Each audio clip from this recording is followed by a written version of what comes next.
Guys, Munmun lifestyle চ্যানেলে তোমাদের সবাইকে স্বাগত জানাই। আমার মাম্মামকে নার্সিংহোম থেকে নিয়ে আসার পরে 6 দিনের মাথায় কিছু নিয়ম ছিল আমার শ্বশুর বাড়িতে। তো 6টা পান, 6টা সুপারি দিয়ে মিষ্টি দিয়ে তো রাখতে হবে ওকে ঠাকুরের সামনে।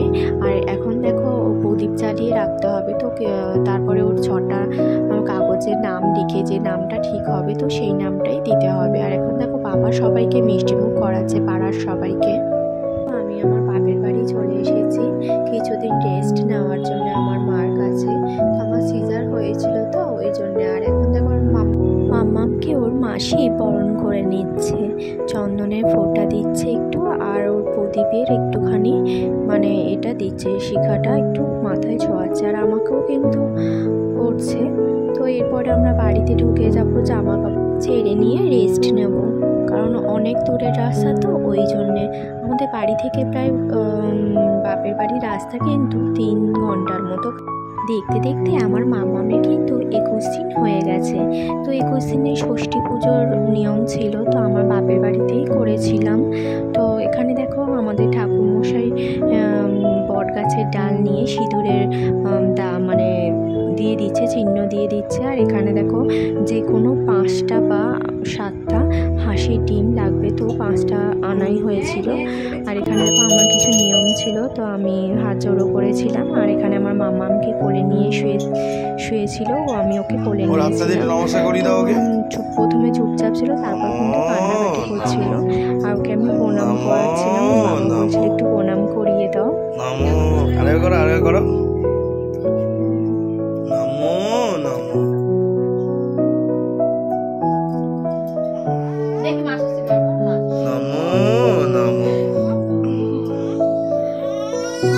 তারপরের দিনকে আমার দাদা কিন্তু নতুন ফ্রিজ এনেছিল। আমাদের ফ্রিজটা খারাপ হয়ে গিয়েছিল তো ওই জন্যে।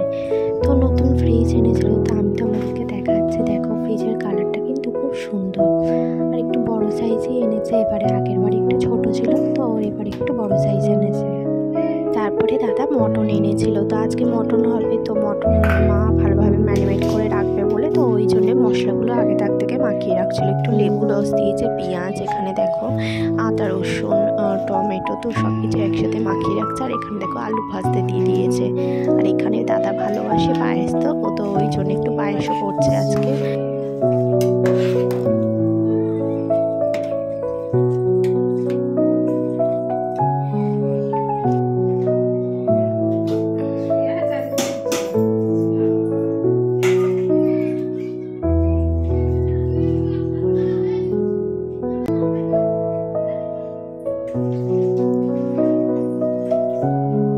এখানে মাংসটা অনেক আধ ঘন্টার মতো ম্যারিনেট করে রেখে দিয়েছে। এবারে কিন্তু মা বসিয়ে দেবে। আর এখানে দেখো চালটাও দিয়ে দেবে, দুধটাও কিন্তু অনেকক্ষণ ধরেই ফুটে গেছে, তো চালটা দিয়ে দেবে। ফাইনালি আমাদের মটর রান্না হয়ে গেছে।